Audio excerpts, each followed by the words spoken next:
नमस्कार।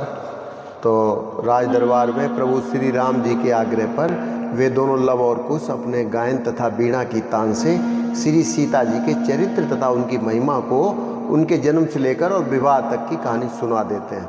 आगे वे कहते हैं कि श्री सीता जी का अवध के बड़े राजकुमार श्री रामचंद्र जी से विवाह होकर वे अवधपुर की राजलक्ष्मी बन जाती है, लेकिन विधाता को कुछ और ही मंजूर होता है, जिसके कारण रानी कैकेयी की आज्ञा अनुसार श्री रामचंद्र जी को 14 वर्षों का वनवास हो जाता है। और जब ये सूचना उनकी पत्नी श्री सीता जी को मिलती है, तब वे अपने पति से कहती हैं कि हे स्वामी, आपके बिना मेरा यहाँ क्या होगा।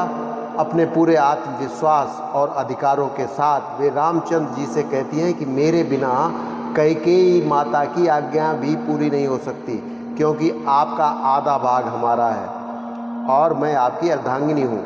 तो अकेले तो आपको 14 वर्ष के बजाय 28 वर्ष का वनवास व्यतीत करना होगा, तब कहीं जाकर। लेकिन आपके उन 7 वचनों का फिर क्या होगा जो आपने अग्निदेव को साक्षी मानकर हमें दिए थे, वो बताओ 7 वचन। तो अच्छा, दूसरा मैं ये कह रहा था, ये 7 वचन कौन कौन से होते हैं वो मैं आज आपको सुना देता हूँ। आजकल आप लोग शादियों में अपनी खूब शिरकत कर रहे हैं, हाजिरी लगा रहे हैं धूमधाम से, और फेरों में आपने सुने भी होंगे। अगर नहीं सुने हैं तो मैं सुना देता हूँ। पंडित लोग सुनाते भी हैं या नहीं, जैसा भी है। और आजकल जैसी शॉर्टकट में शादियाँ हो रही हैं, ठीक वैसे ही शॉर्टकट में नतीजे भी आ रहे हैं। तो आगे रामायण तो चलती रहेगी। तो मैं आपको ये 7 वचन जो है वो कन्या के ये वचन है जो कि वो वर से मांगती है। वो कौन कौन से हैं? पहला है, जो यज्ञ करे उसमें मेरी सहमति ले, सम्मति पहला। दूसरा, जो दान करे उसमें भी मेरी सम्मति ले। और तीसरा, मेरी 3 अवस्थाएं हैं, किशोर, युवा और बुढ़ापा, उनमें मेरी पालना करे। ठीक। चौथा है, धन आदि, रुपया पैसा यदि गोपनीय रूप में कहीं रखें तो उसमें मेरी सम्मति ले। पांचवा, गाय बैल घोड़ा पशु आदि जो भी संपत्ति खरीदे या बिक्री करे उसमें मेरी सम्मति ले। छठा है, वसंत ग्रीष्म वर्षा शरद हेमंत शिशिर, इन 6 ऋतुओं में मेरी समय अनुसार पालना करें। और सातवां है, साथ की सखी सहेलियों से मेरी हंसी न उड़ाएं और न ही कठोर वचन उनके सामने बोले। ऐसा सब यदि आप करेंगे तो हम आपके बाएं अंग में बैठ जाऊंगी, बामांगी बनूंगी। धाई रघुवर के निकट और नवाया मात, कुछ लज्जा कुछ हट विवश बोली जीवन नाथ। कुछ लज्जा कुछ हट विवश बोली जीवन नाथ। कैकेयी माँ की आज्ञा का कैसे पालन हो पाएगा, कैसे पालन हो पाएगा।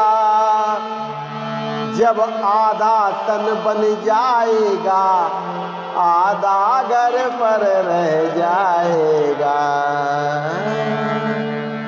जब आधा तन बन जाएगा आधा घर पर रह जाएगा। इसलिए जिसे नाथा नथ से संग उसे नाथ ले चलिएगा। पंचों में जिसका हाथ गहा बस उसे साथ ले चलिएगा। इसलिए जिसे नाथा नथ से संग उसे नाथ ले चलिएगा। पंचों में जिसका हाथ गहा बस उसे साथ ले चलिएगा।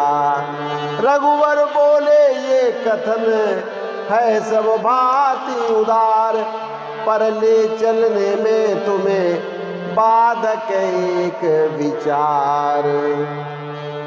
सीते तुम जैसी लक्ष्मी को तपस्विनी बनाना ठीक नहीं, तपस्विनी बनाना ठीक नहीं। कोमला कमलनी अबला को बन बन भटकाना ठीक नहीं। निर्मला कमलनी अबला को बन बन भटकाना ठीक नहीं।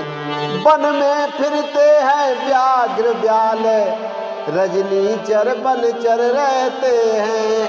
कंकड़ पत्थर पूरित पथ है, संकट पग पग पर रहते हैं।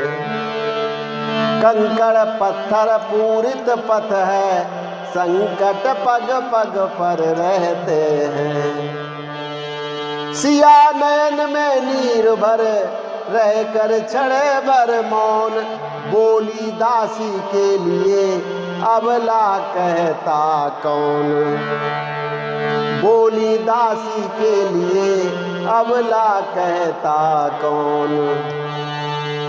जो पद पति की सेवकनी है, जो पद पति की सेवकनी है, वह तो सुखिया से बढ़कर है। जो साथ रहे स्वामी के वह अबला सबला से बढ़कर है। जो साथ रहे स्वामी के वह अबला सबला से बढ़कर है।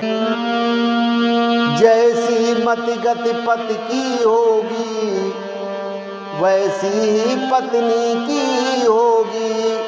पति यदि बन देव बने बन में, तो पत्नी बन देवी होगी। पति यदि बन देव बने बन में, तो पत्नी बन देवी होगी।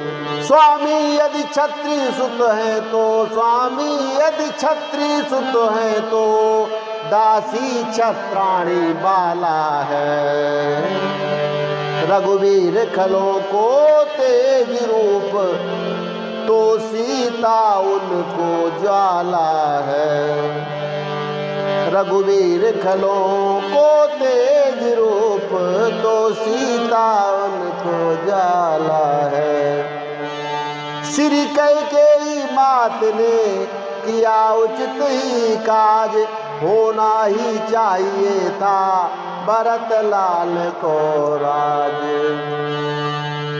जो बनचर आदित्य के भय से निज पत्नी तक को तजते हैं, इस बड़ी अयोध्या की रक्षा वह किस प्रकार कर सकते हैं। दासी आज्ञा पालन करने कौशलपुर में रह सकती है, पर इसका नहीं भरोसा है आत्मा और में रह सकती है। उद्यापन पूजन तीर्थाटन आराधन हे बरतार तुम्ही, आराधन ये बरतार तुम्ही। इस नैया के पतवार तुम्ही, इस पार तुम्ही उस पार तुम्ही। इस नैया के पतवार तुम्ही, इस पार तुम्ही उस पार तुम्ही। झड़ी आंसुओं की बंधी वशिष्ठ के उपरांत, अच्छा तो तुम भी चलो बोले सीता कांत। लखन लाल आए तभी सुनकर यह संवाद, वह भी वन संगी बने कुछ विवाद के बाद।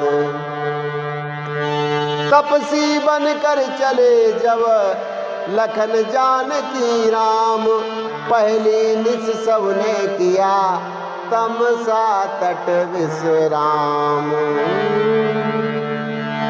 पहली निस सबने किया तमसा तट विश्राम। तो आज के लिए इतना ही, कल फिर मिलते हैं। नमस्कार, जय श्री राम।